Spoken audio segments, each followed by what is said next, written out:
What if I told you that one of the poorest, most overlooked nations on earth, a landlocked country dismissed by global powers as a financial burden, just pulled off one of the most shocking economic feats in modern African history? Nearly $5 billion in national debt, wiped clean. No IMF rescue packages, no World Bank loans, no strings-attached Western handouts, just sheer, unapologetic African resilience, fueled by unity, backed by local belief, and led by a man the West was quietly praying would fail. He's not a banker, not a Harvard-trained economist, not a politician molded in the West's image. He's a 36-year-old soldier, a military captain who rose from the ranks, took control of a country in crisis, and did the one thing African leaders are told they cannot do: say no. No to foreign aid. No to foreign control. No to the narrative that Africa must always kneel to survive. Instead, he stood, and in doing so, he flipped the entire global financial script. This is not just a debt story.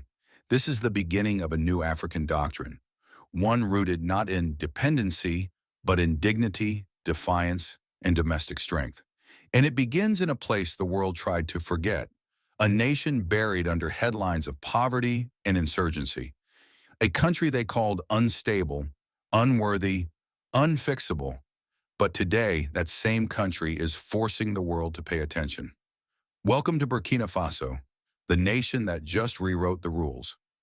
In 2024, Prime Minister Apollinaire Guillaume de Tambela stood before the nation and dropped a political earthquake: $4.79 billion in domestic debt, paid in full. No IMF lifelines, no whispered deals in Geneva boardrooms, no charity checks from Western embassies. Just the raw will of a people who were done begging and ready to rebuild their future with their own hands. Now stop, because if you're thinking, how is that even possible? You're not the only one. The global financial elite didn't just doubt it, they resented it, because deep down they knew, if one African country could do this, others might follow. So they did what they always do. They punished independence. After the 2022 coup that brought Captain Ibrahim Traoré to power, the West didn't extend a hand. They slapped on sanctions. They froze development aid. They pulled back every promise of support. It wasn't diplomacy, it was a warning. Obey us or suffer. But something unexpected happened. Burkina Faso didn't collapse. It didn't grovel. It didn't bow.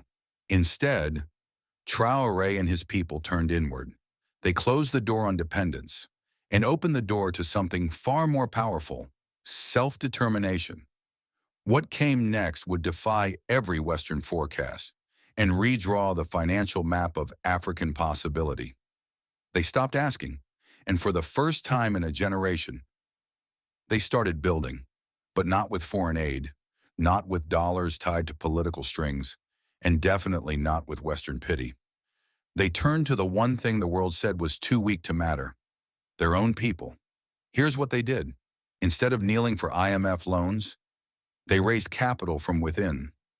The government issued bonds, not to foreign creditors or Wall Street gamblers, but to Burkina-based citizens, to local banks, to homegrown businesses, to ordinary people with extraordinary belief. And across the nation, the message was clear: we trust our future, we trust our leaders. We're done renting hope from the West. We're investing in ourselves. And that, my friend, is not just economic policy.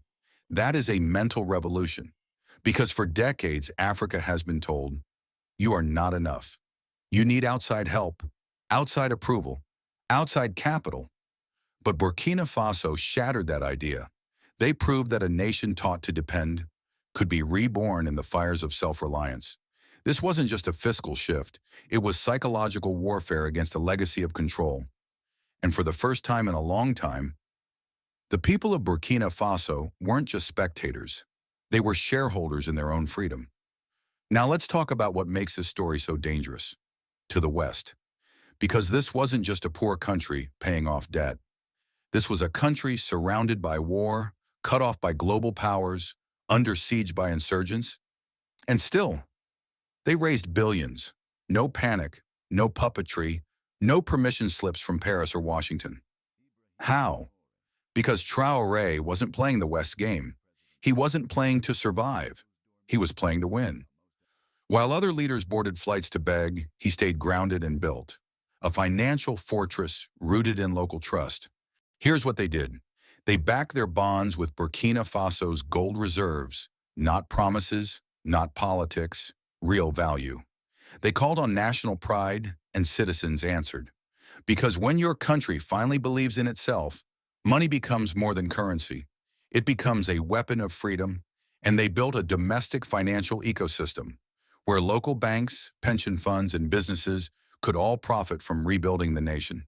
While presidents from richer African nations flew across continents chasing donor conferences and aid deals, Burkina Faso stood firm and asked a different question. Why beg abroad when we have gold beneath our feet and power in our people? This wasn't aid. It was economic warfare. Fought not with bullets, but with belief. The West doesn't just sell aid. They sell a narrative, a story where Africa is always poor, always dependent, always begging, and they've made billions off it. They lend with one hand and extract with the other.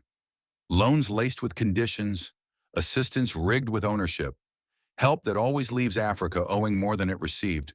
But Burkina Faso, they burn that script. Their debt story doesn't end in dependency. It begins with defiance. It says to the world, we're not helpless. We've just been held down. And now, we're done kneeling. Because when the puppet strings are cut and the colonial mic is switched off, the truth gets loud.